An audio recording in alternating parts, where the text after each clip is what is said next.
Good evening, everyone. Today we are going to do another video of YouTube Osho, which is known by the name of Osho on Sexual Desire. You can find it on the YouTube and like and subscribe at the rate of capital ANKUR, capital PURI 786. Let's see what Osho has to say. अभी इंद्र भी अप्सराओं में उलझा है। अभी स्वर्ग में भी वही काम व्यापार चल रहा है जो पृथ्वी पर चल रहा है। थोड़ा व्यवस्थित चल रहा है, थोड़ा ढंग से चल रहा है।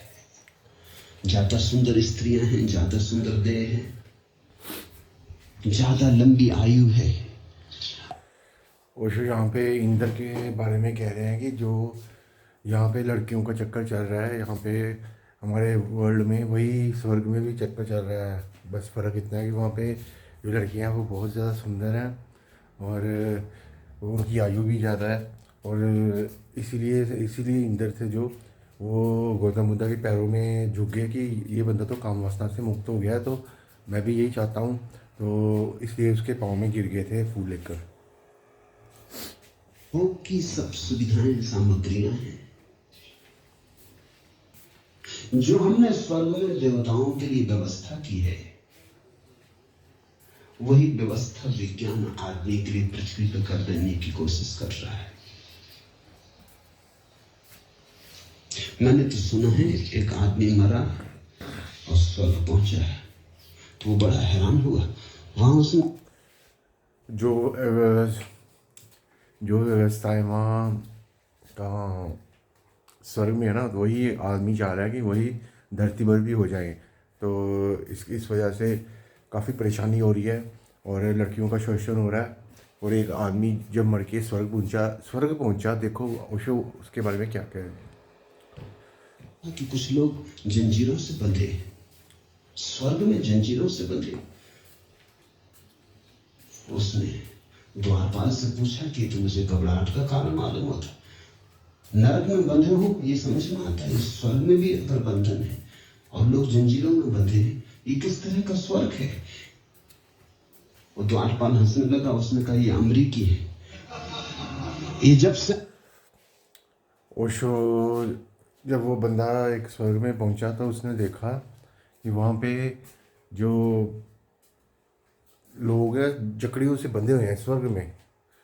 तो स्वर्ग में ऐसा क्या क्या कैसे हो सकता है।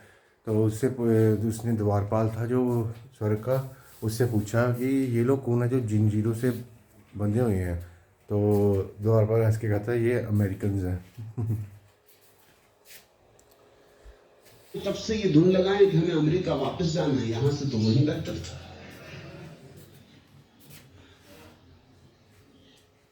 विज्ञान कोशिश कर रहा है कि स्वर्ग को जमीन पे घसीट लाए, लेकिन जमीन पे विज्ञान स्वर्ग ले आए तो भी कोई फर्क नहीं पड़ता।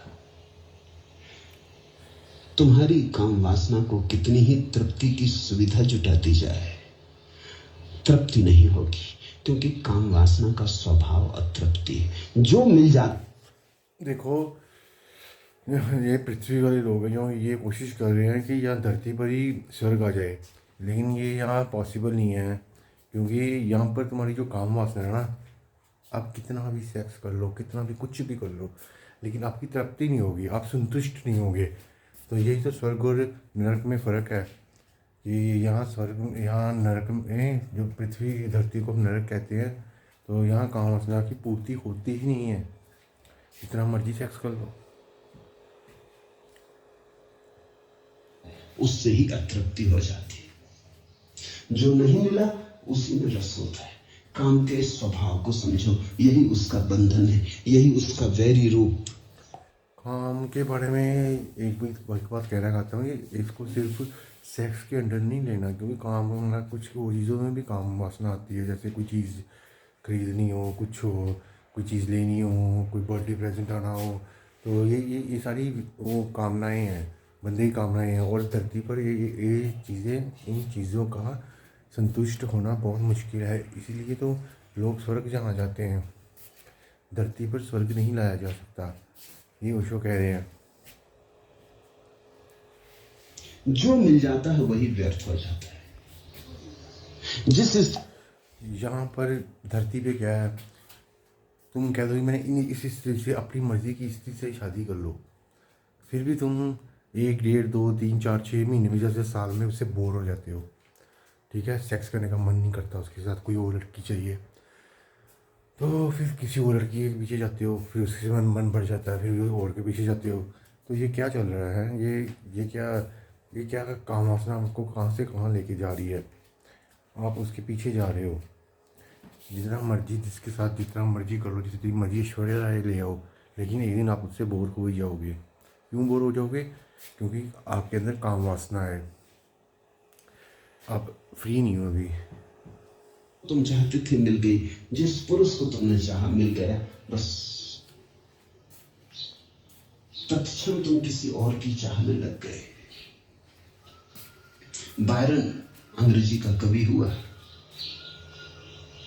उसका अनेक स्त्रियों से संबंध था, सुंदर पुरुष था, प्रतिभाशाली पुरुष था, और महीने 2 महीने से ज्यादा उसका संबंध नहीं चलता था। लेकिन एक स्त्री ने उसे बिल्कुल मजबूर कर दिया विवाह करने को। उसने कहा विवाह नहीं किया तो हाथ भी नहीं छूऊंगी, और वो दीवाना हो गया उसे अपने करीब लेने को। आखिर विवाह के लिए राजी होना पड़ा। जब वो विवाह हो गया और चर्च से बायरन उतरता था अपनी नई विवाहित पत्नी का हाथ पकड़े हुए, सीढ़ियां पार कर रहा था, ठिठक के खड़ा हो गया। उसने अपनी पत्नी से कहा, आश्चर्य, मैं तेरे लिए दीवाना था, महीनों सोया नहीं, और अभी क्षण भर के लिए तेरा हाथ मेरे हाथ में है, लेकिन तेरा मुझे सुध भूल गई। राह से वो जो स्त्री जा रही, मेरा मन उसके पीछे चला। एक बायरन नाम का कवि हुआ था, तो वो बहुत सुंदर था। ठीक है, उसका संबंध काफ़ी स्त्रियों के साथ था, लेकिन एक स्त्री के साथ उसका संबंध हुआ और वो कहने लगी कि मेरे साथ शादी करेगा तभी मैं तुझे कुछ हाथ भी नहीं छूने दूंगी, नहीं तो बायरन को मजबूरी में उससे शादी करनी पड़ी, क्योंकि हाथ भी नहीं लगाने दे रही थी, तो करनी पड़नी थी। सो लस्टफुल था वो। तो एक बार चर्च की सीढ़ियों से वो नीचे आ रहे थे और उसका हाथ उसके हाथ में था, और उसने ना दूर से एक लड़की को आते देखा, तो उसकी वासना उधर चली गई। तो उसने बता दिया अपनी बंदी को कि मेरे हाथ तो तेरा मेरे हाथ में है, लेकिन मेरा सारा ध्यान उस औरत पे जा रहा है। तो वही ना, जो चीज़ मिल गई उसकी कोई कदर नहीं रहती इस जहाँ में। जो चीज़ नहीं मिली उसके पीछे दीवाने हैं लोग। तो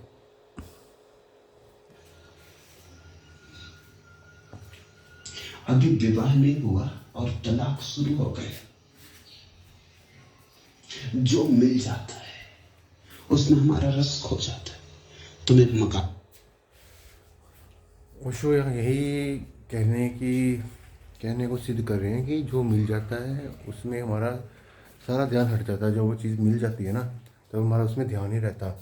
तो लेकिन जब तक वो चीज़ मिले ना तो वही चीज़ हमारे आले दुआले सब पास से वही चीज़ घूमती रहती है। अब उसको मिल गई, उसकी शादी हो गई, तो अब उसका ध्यान दूसरी हिस्से की तरफ चला गया। तो ऐसे ही होता है, यही संसार है, ऐसे ही होता है। यहाँ पे स्वर्ग में हो तो अप्सराएं मिलेगी, यहाँ पे हो तो फिर कभी, मेरे को लगता नहीं है कभी कोई मर्द किसी स्त्री से संतुष्ट हो सकता है, एक स्त्री से। हाँ, अगर वो थोड़ा पहुंचा हो, थोड़ा ध्यानी हो, हाँ ये हो भी सकता है, लेकिन मैक्सिमम टाइम्स एक मर्द एक स्त्री से कुछ नहीं होता।